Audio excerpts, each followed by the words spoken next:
What's up guys, it's Skill Up here. Recently, I've been pointing to key design elements within the Division that I feel significantly hinder the game.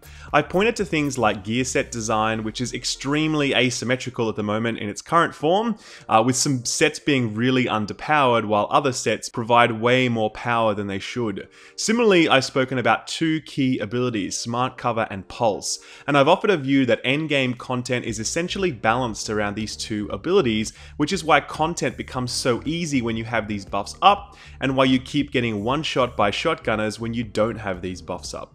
I've also spoken about endgame tuning and how things like firearms provide way less utility and benefit than I think they should, and that the new stagger mechanic is extremely strong, essentially mitigating more damage than Smart Cover, since it literally stops your enemy from firing if all four of your teammates are utilizing explosive rounds or shotguns, or both. Now, these are sort of design decisions that Massive have taken that have resulted in the game that we're playing today.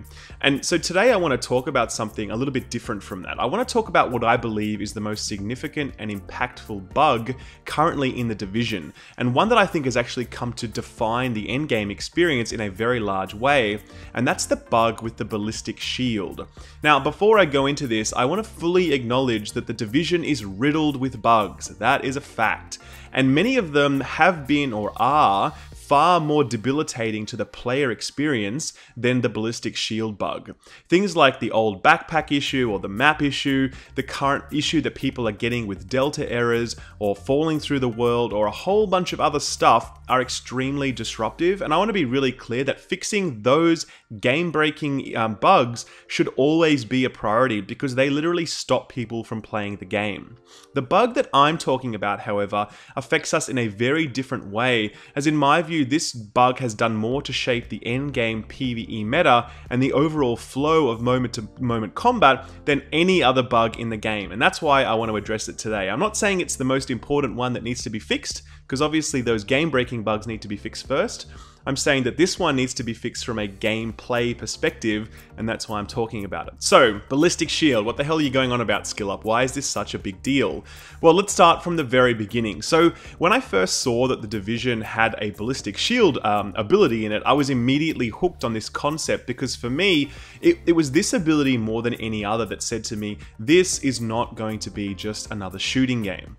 If I could bring a riot, shield, tank sort of style of play to a military shooter that was set in the Tom Clancy universe, then I sort of, you know, that's just awesome for me. I was super excited about that, right? In fact, I was so excited about the prospect of tanking in the Division that at the very start of my YouTube channel, I actually put together a 4-part series on tanking, which you'll find in the description below. No one has watched this video, or very few people, because there's really no reason to.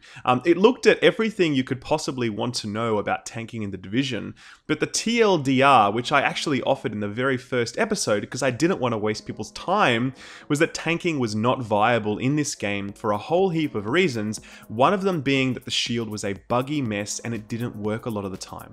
So, since then, and with subsequent updates to the game, the Ballistic Shield has in fact become even more buggy than it ever was. You can literally never rely on it at this point, as there are a litany of bugs that will stop it from working, making the shield all of a sudden disappear, or stopping you from firing your weapon, or reloading your weapon, or stopping you from using bullets, or stopping you from bringing the shield back out again. It's just a complete mess. So, as a result of this, the shield it's completely disappeared from any and all discussion, except for like those people on Reddit that do that post that's like, hey, it's your weekly reminder that the Ballistic Shield is still bugged, and I really appreciate that post, so keep on trucking whoever that person is.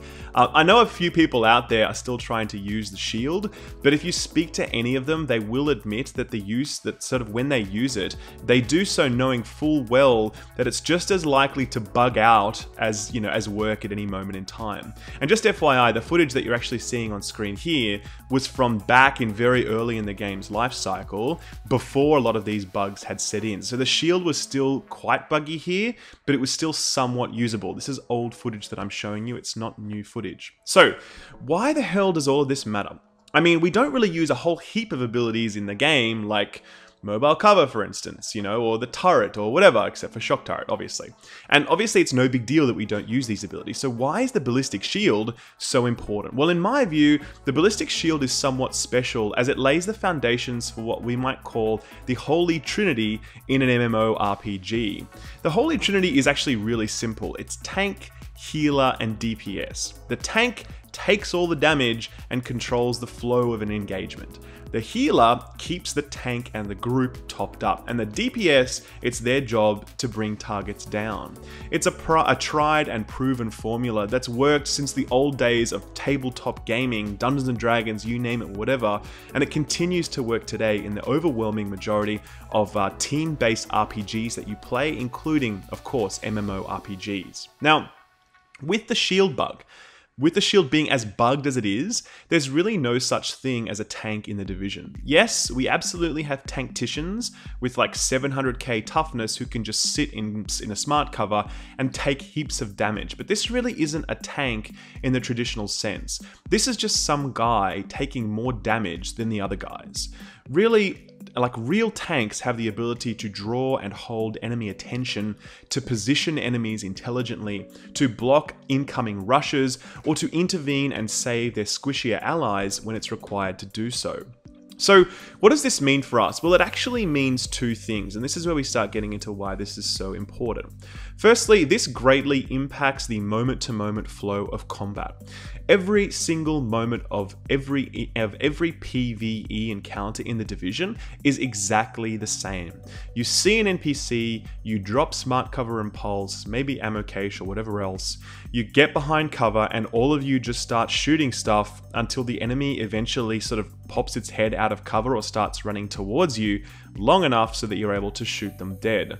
When a shotgunner or two rush at your position, there's really nothing that you can do other than maybe drop a flashbang to slow them down or just shoot them back. And there's that moment where we kind of grit our teeth and we hope we have enough DPS to bring them down before they reach us, and that our smart cover doesn't drop at the exact same second that they arrive, because we will surely die when that happens. This is how combat works in the division every single time. It really never changes. Now, consider instead how awesome it would be for your tank, bearing this beastly ballistic shield, could charge into the fray. He could taunt the enemy LMGer and flip him around so that he's able to, his back is facing your DPS now, and the DPS now have a clear line of fire on the explosives on the back of that LMG guy. You know, that your tank could perhaps rush an enemy sniper position safely and push them out of cover to expose them to your backline's damage, rather than all of you awkwardly running up and just, you know, eventually getting within like 6 feet of this sniper so they eventually move out of cover. That your tank could perhaps see incoming shotgunners, that they could run out to meet them, tanking their damage, grouping them up, and allowing your team members to demolish them with well-placed sticky bombs, explosives, and just general fire. Imagine how awesome it would be to have that much control over the flow of combat enabled by a tank that could move out beyond your line, bearing a shield to keep him safe, and to be able to tank and control enemies. And you can see that that's sort of what's happening in this footage. You know, that LMGer that just died back there, I held his aggro while two other people blew him up from behind. And so it is possible, but obviously this was before, when the Ballistic Shield still kind of worked, as opposed to now where it just completely does not work at all. We don't get to do this because right now the shield is bugged, and as a result, no one would ever be foolish enough to run out of cover and attempt these sort of maneuvers. So that's one impact, right? Moment-to-moment combat. Now consider also the second impact of this bug, and why, the other reason why I think it's so important. It has a huge effect on gear diversity and playstyle. See, right now, we all have to build at least 400k toughness or so, because, you know, we all have to expect that we are going to take damage and die. Snipers can and will shoot at us. Shotgunners will reach us when they are rushing us. LMGers will lay down that suppressive fire and just tear us to shreds.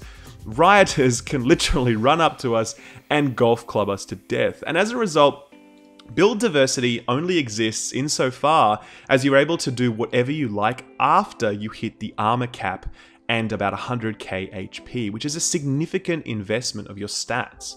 So consider instead the idea of glass cannon DPS, who could stack firearms and other damage stats instead of survivability, and they could bring as little as like 150 or 200k toughness to an engagement, safe in the knowledge that their tank will be able to keep them safe.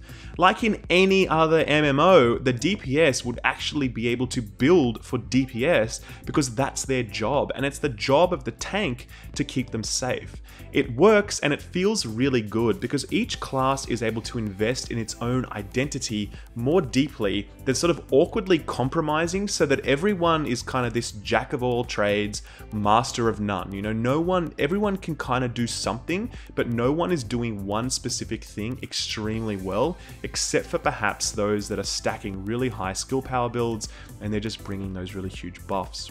Now, there's also at the moment very little role for a dedicated healer at the moment. But imagine if, you know, you had a frontline tank who was doing such a good job of getting out there, of controlling the fight, of holding aggro, that they were getting totally smashed. And you, as the reliable and skilled healer, were able to keep them up and allow them to continue to do their thing. You know, you could develop a build that allowed you to use your heal every 6 seconds to keep your tank up, or you could obviously drop your health station and get it ticking really fast. Maybe have a build that gets it ticking every 3 or 4 times faster than the normal rate. You know, you could single-handedly carry a group through really awesome, high-quality, high heals per second output. And I can tell you from experience, having played like literally 15 years of different MMOs, that being that guy that carries a group through awesome healing, it feels really awesome. So currently, moment-to-moment combat and your gearing choices and overall playstyle of pretty much everyone in the game is severely hampered by the fact that we do not have a functional shield in the game, which gives us a functional tank class who can control engagements, who can and can basically protect backline DPS, allowing them to do their thing. If you fix this one ability, you actually open up a world of possibilities for how all of these things could be different in the future. Now, to be clear, this is my very specific perspective on this matter as someone who has played MMOs and other RPGs for like 15 years, yeah? So I bring a considerable bias to this. That's my bias in terms of I've seen what's worked elsewhere and I really like that.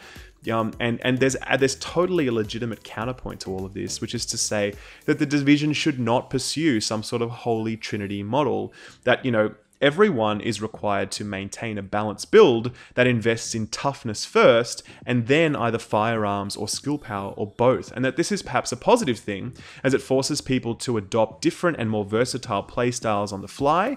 And it also makes it easier from a group composition perspective, since you're actually less reliant on the bottleneck of having a tank or a healer when you're looking to run challenging content, which is a really big issue with most MMORPGs. So I totally see the merit of those sorts of arguments, however, I really don't agree with them. The Division has always professed to be a classless RPG, and that is an RPG without any set classes. But the optimal end state of that idea is a state whereby anyone can choose to occupy any and all class or playstyle that they prefer, right? That's what you want when you say this is a classless RPG. You can choose how you play and you can specialize where you want to specialize, right? But right now, we aren't being pushed into a sort of different or more versatile playstyles or different build diversity. We all pretty much have exactly the same playstyle, which is basically sit behind cover, shoot stuff, wait till it comes out of cover, right? And we all have fairly similar builds, give or take a preference for investing either in more firearms if that's your thing, or in more skill power if you're looking to bring buffs to the group, right? Right now, I really don't think there's the level of diversity that we need, and I truly believe that if we had a functional ballistic shield, that so much of that could change overnight, because DPS would be allowed to do their thing in their own way, and gear for glass cannon DPS, which is a totally different kind of playstyle and experience, much more high risk, high reward in terms of impact on PvE content. And they can do this safe in the knowledge that their tank will protect them. It's their job to make that happen. And here healers or support characters are going to have a new expression for their skill or proficiency, as rather than just dropping, you know, a single buff like smart cover and whatever healing station, they might be able to use their heals more tactically on a tank at critical moments, which is going to require a more of a skill cap and allow better expression of their skill and capability. Now, of course, this is also going to open up an entirely new playstyle, the frontline tank, something that doesn't exist right now. Someone whose job it is to be the shield that breaks the shotgunner's advance, the brains that smartly positions a foe so that it's exposed to your allies, and the protector that can intervene at critical moments to save a team member in distress. Now, I would love to play that game, and I really think we're only a few shades off that in the Division. I'd love to hear what you guys have to say about this as well, because as I've said, this is just my perspective on this, so do let me know what you think. Obviously, there are many more steps in the journey toward the kind of end state that I've described here, but I really think that it actually all starts with fixing this one bug, the Ballistic Shield, and then after that, the possibilities are endless. Anyway, as I said, guys, let me know what you think in the comments below. Love to hear your perspective. If you found this video useful / interesting / whatever, then do drop it a like. And if you haven't subscribed, be sure to subscribe. And yeah, obviously you'll hear plenty more from me. And it's fantastic as well to have PS4 players finally in the underground. I hope you guys are enjoying it. Take good care, and I will see you all next time. Bye-bye.